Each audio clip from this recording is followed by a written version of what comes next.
नमस्कार, मैं आकाश गुप्ता एक न्यूट्रिशनिस्ट होने के साथ साथ एक एजुकेटर भी हूँ और मैं आपका स्वागत करता हूँ फिटनेस क्रेवर्स एकेडमी के 5वें पॉडकास्ट में।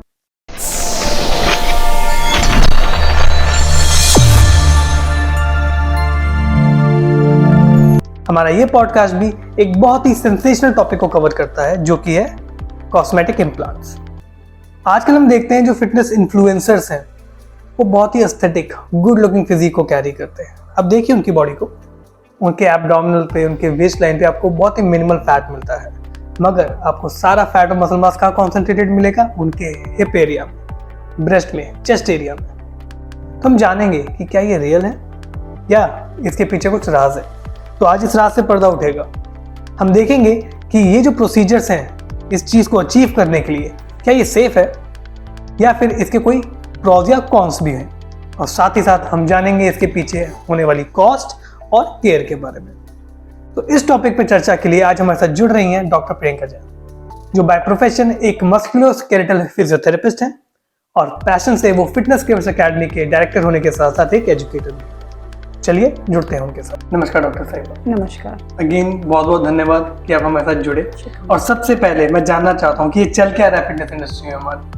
हम देखते हैं यहाँ पे फिटनेस प्रोफेशनल हैं, इन्फ्लुएंसर्स हैं जो इतनी अच्छी फिजिक कैरी करते हैं, विच इज गुड थिंग, मगर जिस प्रपोर्शन में वो फिजिक कैरी कर रहे हैं ना वो थोड़ी इनडाइजेस्टेबल है। यानी कि एब्डोमेन पे फैट नहीं है, सारा का सारा फैट बहुत ही डिजायर्ड जगह पे एक्यूमुलेट कर रखा है, जैसे ब्रेस्ट या चेस्ट हो गया एंड आपके हिप एरिया में। तो कौन सा ऐसा एक्सरसाइज रिजीम आ गया, कौन सा ऐसा न्यूट्रिशन प्लान है, हमें ही पता लगे, हमारा कुछ भला हो उसके साथ। कितने लोग कर रहे हैं, कुछ नहीं मिलता उन्हें। तो ऑन सीरियस नोट, मैंने खुद इस बारे में पढ़ने की कोशिश करी कि ये क्या है। ऐसा लग रहा है भगवान ने इन्हें खुद गढ़ के बनाया है फुर्सत में। बट फिर मैंने पढ़ा तो मुझे पता लगा कि हाँ कुछ प्रोसीजर्स हैं, सर्जिकल प्रोसीजर्स हैं शायद, जिससे आप अपने एसेट्स को रिक्रिएट कर सकते हो। तो मेरा क्वेश्चन आपसे सिर्फ इतना सा होगा कि आप थोड़ी रोशनी डालें इस पर कि वो कौन से प्रोसीजर्स हैं, ये कैसे पॉसिबल है। आपने बिल्कुल सही कहा कि अगर आजकल हम फिटनेस इन्फ्लुएंसर्स की बात करें या फिर बॉडी बिल्डिंग की बात करें तो हमें उनके जो एसेट्स हैं वो काफ़ी डिफाइंड दिखाई देते हैं, एनलार्ज्ड दिखाई देते हैं, बहुत एग्जैक्टली इम्प्रेसिव भी दिखाई देते हैं। सो जैसा कि आपने कहा कि ये प्रोसेसेस ही हैं, प्रोसीजर है जिसे ऑगमेंटेशन भी कहा जाता है, और एक तरीके का ये कॉस्मेटिक सर्जिकल प्रोसीजर होता है। और आप जो भी अपना बॉडी पार्ट एनहांस करना चाहते हैं, उसे बिग दिखाना चाहते हैं और एनलार्ज करना चाहते हैं, तो वहाँ पर जो इम्प्लांट्स हैं उन्हें इंसर्ट किया जाता है।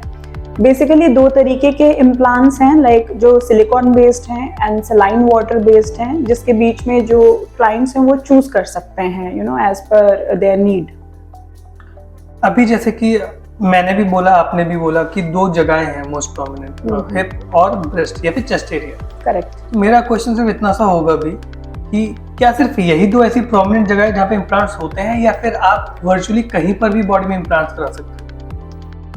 टू बी वेरी फ्रैंक, अब भी ह्यूमन बॉडी में ऐसी कोई जगह नहीं बची है जहाँ पर आप ये जो इम्प्लांट है उसे नहीं करवा सकते हैं। अब जैसा कि आपने कहा कि बटक्स और चेस्ट एरिया और ब्रेस्ट एरिया ये तो बहुत कॉमन एरियाज हैं, लेकिन उसके बावजूद भी हमारे पास, I can give you some examples, like आपके फेस में चिन, चीक और लिप्स, यहाँ पर भी इम्प्लांट करवाए जाते हैं। Chest area, breast, back muscles या फिर डेल्टॉइड, बाइसेप्स, ट्राइसेप्स, आप कहीं पर भी इम्प्लांट करवा सकते हैं। एब्डोमिनल्स में भी लोग करवाते हैं अपने एब्स को और डिफाइन दिखाने के लिए। हिप तो हमने बता ही दिया, और लेग मसल्स में इम्प्लांट्स जो है वो बहुत तरीके से यूज किए जा रहे हैं। कुछ तो बचा ही नहीं।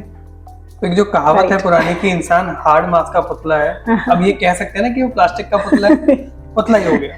Exactly. इसलिए शायद बॉलीवुड इंडस्ट्री में कहा भी जाता है कि कुछ एक्टर्स या एक्ट्रेसेस हैं जो पूरे प्लास्टिक इस वजह से। राइट। ओके डॉक्टर साहिबा, आपने भी कुछ टर्मिनोलॉजी से इस्तेमाल करी, जैसे इम्प्लांट्स, सलाइन, सिलिकॉन।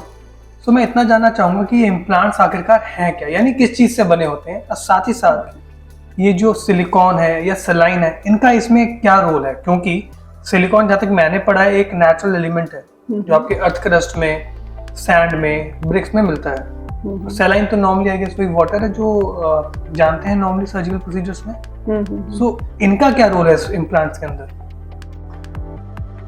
देखिए जैसा कि आपने कहा इम्प्लांट्स, तो इम्प्लांट्स को आप ये समझ सकते हैं कि ये एक तरीके की एनकेसिंग है, लाइक अ पाउच जो खुद सिलिकॉन से ही बना हुआ है। Silicone is a polymer which is man made. So ये जो सिलिकॉन बेस्ड एनकेसिंग होती है, इसी को फिल किया जाता है सेलाइन वाटर से या फिर सिलिकॉन जेल से, you know, depending upon your choice.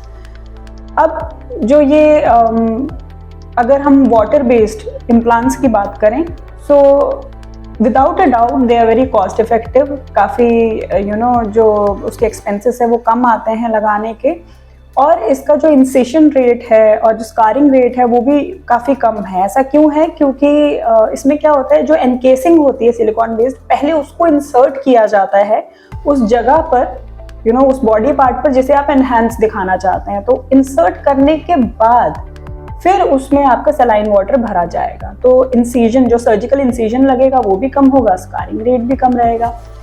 But अगर हम सिलिकॉन बेस्ड इम्प्लांट्स की बात करें तो वो एक्सपेंसिव रहते हैं, और दूसरा जो उसमें इंसीजन है स्कारिंग रेट ज़्यादा रहता है। ऐसा क्यों है? क्योंकि पहले ही जिस भी पार्ट में आपका इम्प्लांट लगना है उसको पहले ही बाहर बना लिया जाता है, यानी वो जो एनकेसिंग है उसको ऑलरेडी सिलिकॉन जेल से भर लिया जाता है, और उसके बाद उसको यू नो उस बॉडी पार्ट में इंसर्ट किया जाता है जहाँ पर आप चाहते हैं कि वो बहुत बड़ा दिखे और यू नो अच्छा दिखे।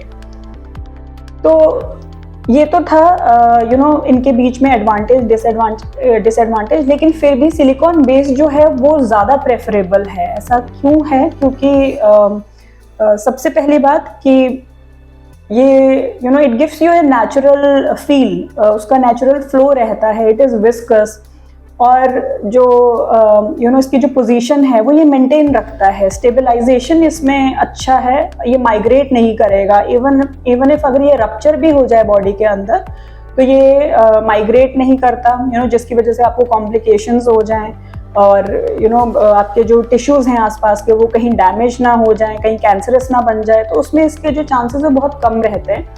और बहुत अच्छी बात ये है कि इन केस अगर यू नो ये रप्चर हो भी जाता है तो जो रिपल इफेक्ट है, यानी जो रिंकल्स हैं, वो बहुत अननोटिसेबल रहते हैं।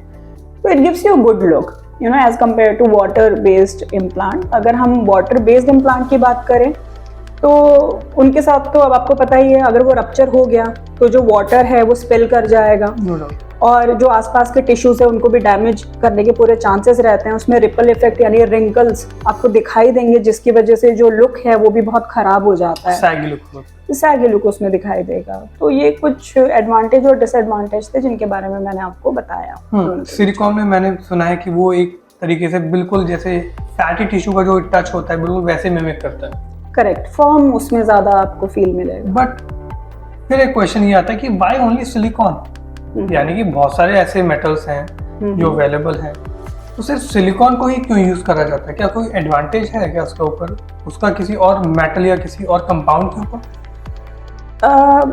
यू आर वेरी राइट, हमारे पास और भी ऐसे मेटल्स हैं, लेकिन सिलिकॉन की एक बहुत ही अच्छी प्रॉपर्टी है जिसे हम कहते हैं बायोलॉजिकल इनर्टनेस।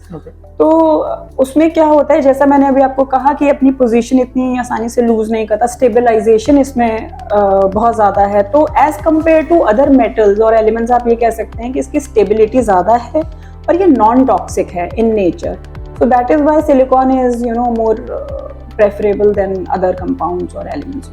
बेसिकली हम ये कह सकते हैं ना कि होने को इससे भी कुछ भी हो सकता है, मगर बाकी कंपाउंड के मुकाबले शायद ये ज़्यादा इफेक्ट नॉन टॉक्सिक होगा। करेक्ट।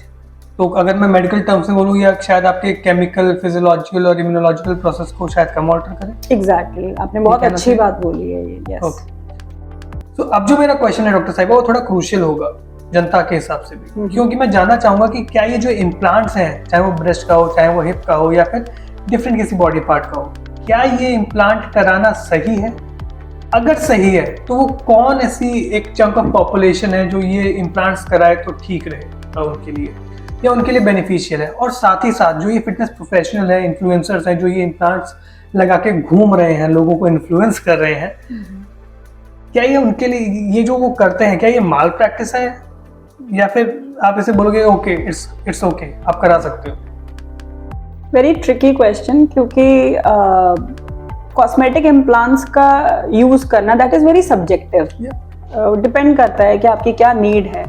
लेकिन अगर आप मुझसे पूछेंगे, मेरा ये पर्सनल ओपिनियन है कि यस, ऐसे भी लोग हैं जिनको इसकी नीड होती है। जैसे कि कई फीमेल्स ऐसी हैं जिनका जेनेटिकली, अगर आप ब्रेस्ट एरिया में देखेंगे तो फैट डिपोजिशन बिल्कुल मिनिमल है, नेग्लिजिबल आप बोल सकते हैं, जिसकी वजह से उनका जो चेस्ट है वो फ्लैटेंड रहता है।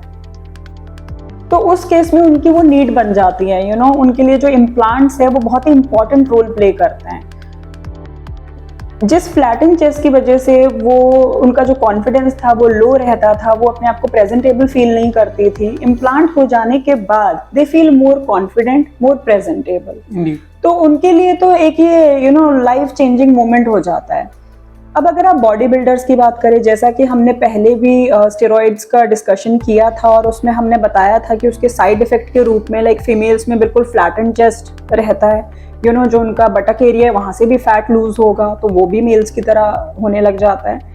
तो वहाँ पे भी जो body building, this is true कि बॉडी बिल्डिंग में भी इन इम्प्लांट्स का पूरे तरीके से यूज किया जा रहा है, क्योंकि उनको तो स्टेज पे वैसे भी अपने आप को यू नो प्रेजेंट करना है बहुत अच्छे तरीके से, तभी वो जीतेंगे। तो नो डाउट वहाँ पे भी you know implants are playing a very crucial role. लेकिन अब हमारे पास कुछ ऐसे भी लोग हैं जिनको इसकी बिल्कुल भी जरूरत नहीं है। जैसे आपने you know can baby, can daddy के बारे में सुना होगा।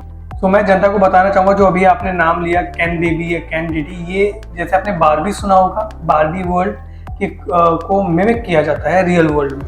कुछ लोग हैं जो अपने आप को उन कैरेक्टर्स की तरह दिखाना चाहते हैं, तो वो दिखाने के लिए वो अपने आप पे इम्प्लांट्स और सर्जरी का सहारा लेते हैं, क्योंकि प्लास्टिक है ना वो वर्ल्ड भी, तो खुद में प्लास्टिक तो डालना ही पड़ेगा। तो ये कैन बेबी या कैन डैडी वही कैरेक्टर्स है, जैसा कि आप अभी अपनी स्क्रीन पे देख पा रहे होंगे, ये उन्हीं की इमेजेस है। अब अगर आप उन्हें देखेंगे तो डेल्टॉइड है या बाइसेप्स है, इनफैक्ट उनकी जितनी भी लेग मसल्स है उन्होंने सारी जगह इम्प्लांट करवा दिया है। तो आप ये कह सकते हैं ज़रूरत नहीं है, लेकिन जस्ट फॉर कि अपने शौक के लिए लोग ऐसा भी करते हैं, तो वहाँ पे वो मुझे मिसयूज़ भी लगता है। और अब ये तो हमने बात की थी कि ठीक है, किसी की नीड है, किसी की नहीं है। अगर मैं इसके नेगेटिव इफेक्ट्स की बात करूँ कि अगर आप इम्प्लांट करते हैं, इन केस अगर वो रप्चर हो जाए, लीक कर जाए, तो उस केस में यू नो जो आपके अराउंड अबाउट टिश्यूज हैं वो डैमेज हो सकते हैं। वहाँ पर you know you feel lot of pain, वहाँ की सेंसेशन चली जाती है, इन्फेक्टेड हो सकता है वो रीजन, और इन्फेक्शन इतना बढ़ सकता है दैट यू नो कैंसर का भी सामना करना पड़ता है बहुत लोगों को। अब जैसे कि आपने अगर मैं ब्रेस्ट इम्प्लांट की बात करूं तो उसमें यू नो BIA ALCL ये जो कैंसर है काफ़ी रेयर है, और इसको आपका breast implant associated anaplastic large cell lymphoma इसके नाम से इसको जाना जाता है। तो ये कैंसर भी हो जाता है। In fact I know some females, मैं ऐसी फीमेल्स को जानती हूँ जिन्होंने अपना लुक अच्छा करने के लिए पहले ब्रेस्ट इम्प्लांट करवाया, लेकिन जब उनको ये कैंसर का सामना करना पड़ा तो फिर उनको अपने सारे ब्रेस्ट टिश्यूज ही वहाँ से हटवाने पड़े। Now they are leading their life with flattened chest, but at least they have this positive thought कि चलो कैंसर से तो बच गए। तो आप ये देखिए बिगनिंग किसके लिए हुई थी, किस चीज़ के लिए ये किया गया, लेकिन एंड कैसा रहा। तो लोगों को इसके कॉन्सिक्वेंसेस भी, जो बैड कॉन्सिक्वेंसेस है, वो भी फेस करने पड़ जाते हैं। तो बेसिकली हम ऐसा कह सकते हैं कि जिन लोगों के पास वो टिश्यूज नहीं है उनके लिए ये implants are just like blessing in disguise. Correct, right, yes. तो वो इसका फायदा उठा सकते हैं, बट विद प्रिकॉशंस। एंड जिन लोगों के पास ये टिश्यूज हैं वो कुछ ऐसे कैंसर या ऐसे इन्फेक्शन का सामना कर रहे हैं, तो उनके लिए तो खैर ज़रूरत है नहीं। बट आपने जो BIA ALCL का जो नाम लिया अभी, क्या ये नॉर्मल वुमेन में ही पाया जाता है? क्या ये एक नॉर्मल कैंसर है? It is rare but still it is there. But ऐसा नहीं है कि इसमें मेल्स बच जाएंगे, क्योंकि मैं आपको बता रही हूँ बॉडी बिल्डिंग में भी लाइक अगर किसी को अपना चेस्ट, और स्टेरॉइड्स का तो लोग यूज करते हैं बट वो उससे भी सेटिस्फाइड नहीं होते, तो उस केस में वो क्या करते हैं, फॉर एग्जांपल चेस्ट, उनको चेस्ट को और बड़ा दिखाना है, फिर वो इम्प्लांट यूज करेंगे, डेल्टॉइड, बाइसेप्स और उनको अच्छी शेप देनी है तो उसमें भी वो इम्प्लांट्स, तो तभी मैंने आपको कहा कि बॉडी का ऐसा कोई एरिया ही नहीं है जहाँ पे आज के डेट में ये इम्प्लांट्स ना यूज़ किए जा रहे हैं। सो इससे रिलेटेड जो भी कॉन्सिक्वेंसेज होंगे, इन्फेक्शन होगा, डिजीजेज होंगे, तो उसका तो मेल्स को भी फिर सामना करना पड़ेगा। ये तो इनएविटेबल चीज़ होगी, but that's really shocking to know कि आजकल इतना फेक वर्ल्ड है हमारे अराउंड, फेक लोग हैं जो इन्फ्लुएंसर्स हैं। ओके, अब जो क्वेश्चन है शायद उसका सबको बेसब्री से इंतजार होगा क्योंकि वो लोग जानना चाहते हैं यानी कि इन इम्प्लांट्स की, यानी जो आपने जो इम्प्लांट्स बताए वेरियस पार्ट्स पे आपकी बॉडी पे, लाइक चीक्स हो गया, चिन हो गया, डेल्टॉइड है, बाइसेप्स है, एब्डोमेन है, चेस्ट है, आपके लेग मसल्स हैं, इन इम्प्लांट्स का वेरियस पोजीशंस पे क्या कॉस्टिंग आती होगी? क्या ये इकोनॉमिकल है? क्या हर कोई करा सकता है? See, it is very difficult to answer क्योंकि कॉस्टिंग सिटी वाइज बहुत डिफर करती है, किस टाइप का, किस क्वालिटी का आपको इम्प्लांट करना है, और सर्जरी पे भी डिपेंड करता है कि कितनी फाइन सर्जरी होने वाली है, तो उसके मुताबिक आपका कॉस्ट रहता है। सो आई डोंट थिंक सो कि इसका मैं आपको एग्जैक्टली कोई आंसर दे पाऊँ। कोई जनरल आइडिया? अगर आपको जनरल आइडिया चाहिए तो ब्रेस्ट इम्प्लांट के पर्सपेक्टिव से ही बात कर लेते हैं। तो उसमें आप ये लेकर चलिए कि मिनिमम जो रहेगा आपका कॉस्ट वो 1 to 1.5 लाख से शुरू हो सकता है। बट देन अगेन जैसे मैंने आपको कहा कि टाइप, क्वालिटी और क्या कितनी फाइन सर्जरी होगी उस पर डिपेंड करता है, क्या टेक्निक रहेगी सर्जरी की, सब सब ग्लैंडुलर होगा या सब मस्कुलर होगा, उस पर भी डिपेंड करता है। So it can go up to 5 lakhs, 10 lakhs and even above that. That's striking high prices. Yes. यानी कि जो प्लेसमेंट है प्लांट्स का, यानी अगर ये मसल के नीचे है तो अलग प्राइस है, मसल्स के ऊपर है तो अलग प्राइस है। करेक्ट। ओके, तो साइज, इनके साइज पे भी डिपेंड मे भी हो सकता है उसके लिए तो हमें फिर सर्जिकल डॉक्टर के पास जो कॉस्मेटिक सर्जन होंगे उन्हीं से इसका एग्जैक्टली आपको पता चल सकता है कितना कॉस्ट बैठेगा। सो डॉक्टर साहिबा, जितनी महंगी ये सर्जरीज हैं, आई गेस उतने ही महंगे लोग होंगे जो इतने महंगे शौक रखेंगे, पहली बात। सेकेंडली, इन सर्जरीज के बाद जैसे कि आपने बताया काफी सारे इन्फेक्शंस, काफी सारे डिजीजेस, और आपने जो एक कैंसर सिचुएशन बताई वो तक होने की संभावना होती है। यानी कि इन इम्प्लांट्स को कराने के बाद ये डिमांड करती होंगी हाई केयर। इस सिचुएशन हम जानते हैं कि हम डिजीजेस को कभी भी बिल्कुल टाल नहीं सकते, पर प्रिवेंट कर सकते हैं। तो वो ऐसी कौन सी गाइडलाइंस या कौन से प्रोसीजर्स हैं जो हम लोग या फिर जो लोग इसे करते हैं, करवाते हैं इम्प्लांट्स को, वो फॉलो कर सकते हैं ताकि इसको थोड़ा सा प्रिवेंट कर सकें? जो ये इम्प्लांट्स हैं अगर देखा जाए तो ये FDA द्वारा ही अप्रूव किए जाते हैं। तो food and drug administration, right. So हम उन्हीं की इंस्ट्रक्शंस के बारे में बात कर लेते हैं। तो जब आप इम्प्लांट करवा लेते हैं तो एज पर FDA इम्प्लांट कराने के 3 साल बाद आपको अपना फर्स्ट MRI करवाना होता है, और फिर उसके हर 2 साल में MRI जो है that is recommended. But again ये एक रिकमेंडेशन है, it is not mandatory, but मेरे हिसाब से ये करवा लेना चाहिए ताकि अगर कोई साइलेंट रप्चर हो, अगर कहीं कोई खराबी आ जाए इम्प्लांट में, तो उस केस में फिर उस इम्प्लांट को रिमूव करवाना पड़ता है। अब पहले की टेक्नोलॉजी अलग थी, बट अगर आप आज के सिलिकॉन बेस्ड इम्प्लांट की बात करेंगे तो अगर वो रप्चर हो भी जाए, इनफैक्ट अगर आप उनको डाइसेक्ट भी कर दें तो जो उसमें सिलिकॉन जेल है वो लीक आउट नहीं करता, और वो अपनी पोजीशन को मेंटेन रखता है। जैसा कि मैंने आपको पहले भी कहा था कि उसमें स्टेबलाइजेशन जो है वो काफ़ी अच्छी है। So, but still we should go for MRI if you do these implants. It's pretty correct, क्योंकि वो कहावत है ना, prevention is better than cure. Yes. I guess वो ज़्यादा बेहतर है इसके अंदर। Exactly. तो डॉक्टर साहिबा, अभी तक जो भी कॉन्वर्सेशन हुई उससे मुझे एक चीज़ समझ में आई कि शायद जो भी हम देख रहे हैं वो फेक है, मगर ये जितने भी फिटनेस प्रोफेशनल्स हैं, इन्फ्लुएंसर्स हैं, जो इतनी एस्थेटिक फिजिक लेके लोगों को इन्फ्लुएंस कर रहे हैं, एंड स्पेशली अगर हम फीमेल्स में बात करें तो breast area, buttocks area, in fact वो ये भी कहते हैं कि आप ये पर्टिकुलर एक्सरसाइज करें तो आपके जो बट्स हैं वो ऐसे बड़े हो जाएंगे। I would use that word बूटी, मैं उसको रिलेट कर देता हूँ किसी चीज के साथ। तो मुझे तो लगता है सुन के शायद ये सब फेक होंगे, राइट? क्योंकि साइंटिफिकली अगर मैं बात करूं तो ये सब हमको पता है कि जब स्पॉट रिडक्शन नहीं हो सकता ना, तो स्पॉट एक्यूमुलेशन भी नहीं होगा। यानी कि अगर आप फिजियोलॉजी के हिसाब से किसी एक जगह से फैट इंटेंशनली हटा नहीं सकते, तो डेफिनेटली आप किसी जगह पे इंटेंशनली फैट को एक्यूमुलेट भी नहीं कर सकते। मगर ये प्रोफेशनल्स क्या करते हैं, आप इनको देखिए, इनकी बेली यानी एब्डोमिनल एरिया एकदम फ्लैट मिलेगा विद एब्डोमिनल्स, और इनका जो फैट है वो एक्यूमुलेट मिलेगा एकदम परफेक्ट टेक्सचर में इनके ब्रेस्ट या चेस्ट और बटक एरिया। जो मैंने इनिशियली कहा था, ये थोड़ा इनडाइजेस्टेबल। वो कहते हैं कि आप ये एक्सरसाइज करो आपको ऐसी बूटी मिलेगी। ऐसी कौन सी बूटी है ये? हमने बाबा जी की बूटी मिली, फिर भी हमें कुछ नहीं मिला। तो वही जानना चाहता हूँ कि ये क्या है, इसके पीछे क्या राज है? क्या कोई ऐसा नेचुरल तरीका है ही नहीं कि आप ऐसी एस्थेटिक फिजिक अचीव कर पाओ? हो सकता है कोई जेनेटिक्स हो किसी के, कुछ तो तरीका होगा, या फिर ये फेक ही रहेगा? आपने आकाश इसमें खुद ही आंसर कर दिया। जैसा कि आपने अभी स्पॉट रिडक्शन की बात की है, तो ये बात सच है कि अगर लोग कहते हैं हमें सिक्स पैक चाहिए, हमें हमारी एब्स दिखनी चाहिए, तो वो तभी होगा जब उस अमाउंट का फैट परसेंटेज वहाँ पे आप कम कर पाएंगे। तो जब आप अपने एब्डोमेन से फैट कम करेंगे तो ऐसा नहीं होगा कि जो ब्रेस्ट एरिया है या फिर जो हिप एरिया है तो वहाँ से फैट कम नहीं होगा। आपकी चॉइस के मुताबिक फैट कम नहीं होता। अगर फैट रिड्यूस होता है, बॉडी से कम होता है, तो वो ओवरऑल बॉडी का आपका फैट जाता है। So spot reduction is not at all possible. और अगर कोई ये कहता है कि हमारा तो मसल मास इतना है, तो ऑलरेडी हम स्टेरॉइड्स में बात कर चुके हैं कि अगर मैं फीमेल्स की स्पेसिफिकली बात करूं तो अगर स्टेरॉइड्स का कंजम्पशन करते भी हैं तो मसल मास में फ्लैटेंड चेस्ट का ही सामना करना पड़ता है, और सेम गोज विद बट्स।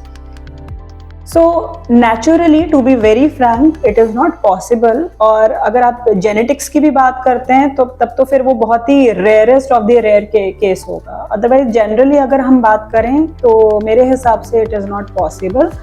और बाकी मैं अपनी जनता की विजडम पे छोड़ती हूँ कि वो खुद एनालाइज करें इस बात को कि क्या फेक है, क्या रियल है, किसको उनको फॉलो करना चाहिए और किसे उनको नहीं फॉलो करना चाहिए।